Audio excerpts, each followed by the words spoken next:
Bienvenidos estudiantes. Hoy vamos a trabajar sobre las propiedades del logaritmo y un objetivo de clase para hoy será aplicar las propiedades del logaritmo. Soy su profesora Camila Araya y esto es para el grupo de nivel básico. Vamos a recordar, primero que todo, la relación entre una potencia y un logaritmo. Recuerden ustedes que la potencia tiene tres elementos: base, exponente, valor de la potencia. Si yo lo quiero relacionar directamente con el logaritmo, la base de mi potencia es la base del logaritmo, el valor de mi potencia es mi argumento y el exponente de mi potencia es el valor del logaritmo. Bien, se invierten los papeles, pero tienen una relación muy estrecha y debemos tenerla dominada. Como bien dice el título de la clase de hoy, vamos a revisar las propiedades. Y la propiedad número 1, que es la más sencilla de todas, dice que el valor del logaritmo será 0 si su base es cualquier número, pero su argumento es el 1. Y observen, logaritmo de 1 en base b es igual a 0. Si yo lo relaciono con la potencia, la base del logaritmo es la base de la potencia, el valor del logaritmo es mi exponente y cualquier número elevado a 0 es 1. ¿Recuerdan esa propiedad? Otro ejemplo, logaritmo de 1 en base medio es igual a 0, porque medio elevado a 0 es igual a 1. Vamos a la segunda propiedad, se llama propiedad de la base. ¿Qué quiere decir? Que si el argumento y la base son iguales, como verán en este ejemplo, su resultado será 1. Hagamos otro ejemplo. Un logaritmo de base de un medio con base un medio también será 1. Si la base y el argumento son el mismo número, su resultado será 1. Vamos a la tercera propiedad. Se llama propiedad del producto, de un producto. ¿Qué quiere decir? Si yo tengo un logaritmo con base 2 y mi argumento es una multiplicación, porque es un producto, en este caso puede ser 4 y 8, ¿qué tengo que hacer? Como bien lo vimos una vez en las propiedades de las potencias, vamos a separar dos logaritmos con la misma base y cada una tendrá un argumento y la multiplicación es una suma. Y resuelvo. 2, logaritmo de 4 en base 2 es 2, más, porque es una suma, es un producto, el logaritmo de 8 en base 2 es 3 y 2 más 3 es 5. Otro ejemplo, logaritmo con un producto en su argumento de 3 por 27 en base 3. Separo, digo, logaritmo de 3 en base 3 más logaritmo de 27 en base 3. 3, el primer resultado es 1 porque argumento y base son iguales, más el logaritmo de 27 en base 3, esto es 3, y 1 más 3 es 4. Vamos a la propiedad número 4. La cuarta propiedad se llama del cociente y tiene estrecha relación con lo inverso. Si anteriormente vimos el producto, ahora vamos a ver el cociente. Ejemplo número 1. Tengo el logaritmo con un argumento y una división en ella. Tengo 8 y 4 en base 2. ¿Qué tengo que hacer? Separar en dos argumentos con la misma base, pero esta vez la división será una resta de 8 y 4. Bien, y resuelvo. El logaritmo de 8 en base 2 es 3, menos el logaritmo de 4 en base 2 es 2. Y 3 menos 2 es 1. Otro ejemplo. Tenemos un logaritmo con un cociente en su argumento, donde dice que 64 dividido 16 en base 4. Separo dos logaritmos con la misma base. No me puedo olvidar de ese detalle. 64 en el argumento y 16 el otro. El logaritmo de 64 en base 4 es igual a 3. Menos el logaritmo de 16 en base 4 es 2. 3 menos 2 es 1. Siempre yo tengo que tener en cuenta, no importa si me sale negativo el resultado, porque puede ser el inverso, 16 partido 64 o viceversa. Pero tengo que llegar al resultado de cada logaritmo y resolver la operatoria. Siguiente propiedad.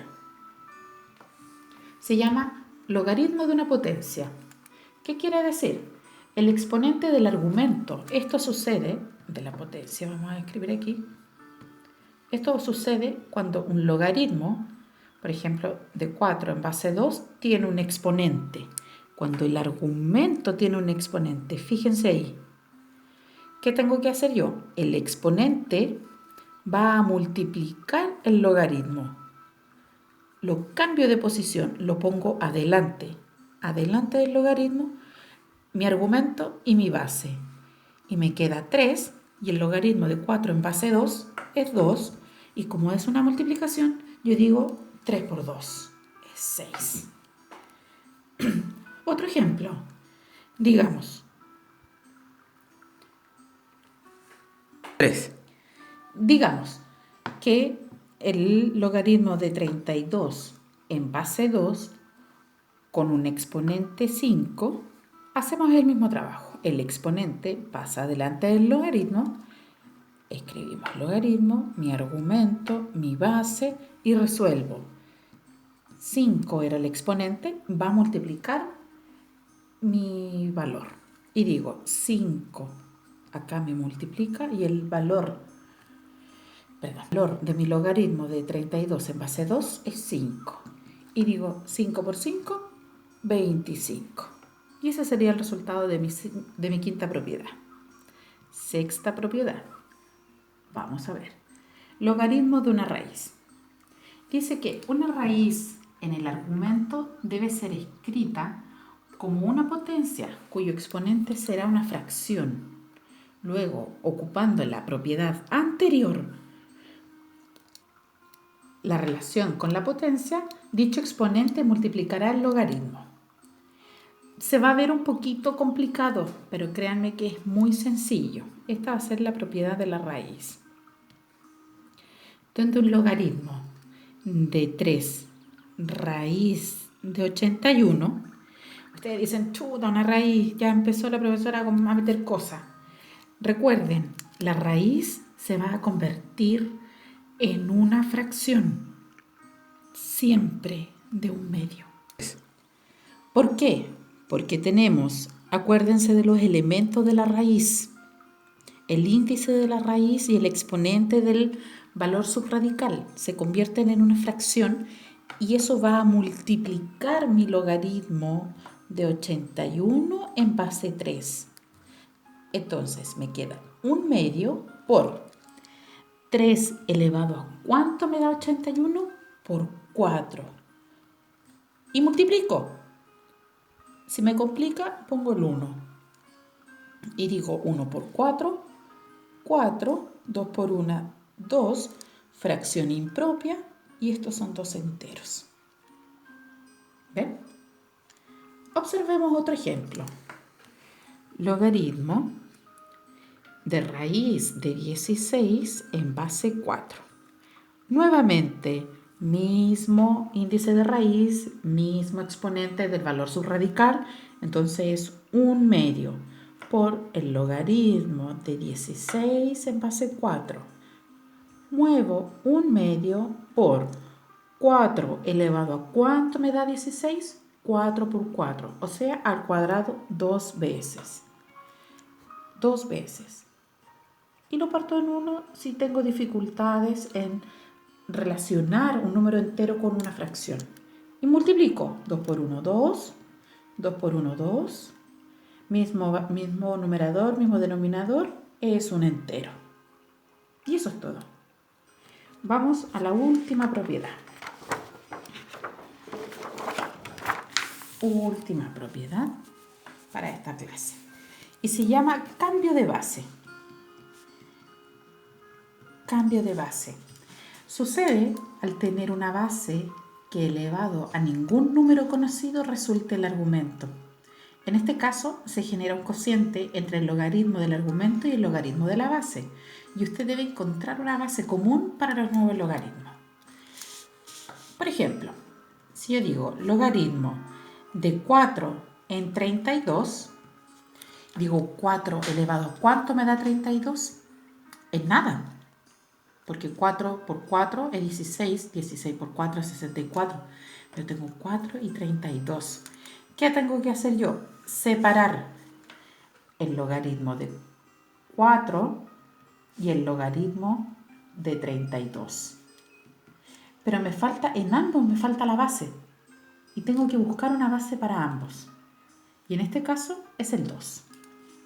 Y la pongo. Yo encontré la base que me faltaba. Eso es lo que usted tiene que hacer. Entonces, ahora, el logaritmo de 4 en base 2 es 2. Y el logaritmo de 32 en base 2 es 5. Y ese es mi resultado. Siempre me va a quedar una fracción. Otro ejemplo. Digo, logaritmo de 125 en base 25. Digo, 25 elevado a ¿cuánto me da 125? Imposible. Entonces, ¿qué hago? Logaritmo de 125 y logaritmo de 25. Y busco cuál puede ser mi argumento, mi base. Y en este caso es el 5. Digo, el logaritmo de 125 elevado, el logaritmo de 125 con base 5 es igual a 3. Y el logaritmo de 25 en base 5 es igual a 2. Y ese es mi resultado. Bueno, muchachos, espero que con este video que les acabo de hacer, les haya quedado un poquito más clara la clase de hoy. Cualquier cosa, por favor, escríbanme en Moodle, mándenme su mensaje. Quienes necesiten mi correo electrónico para enviar alguna tarea que no haya podido subir a la plataforma, hágalo, no importa si está atrasado, no tenga miedo, para que puedan recibir su retroalimentación. Espero algún día que nos volvamos a ver. ¿Ok? Que estén bien, nos vemos en la próxima clase.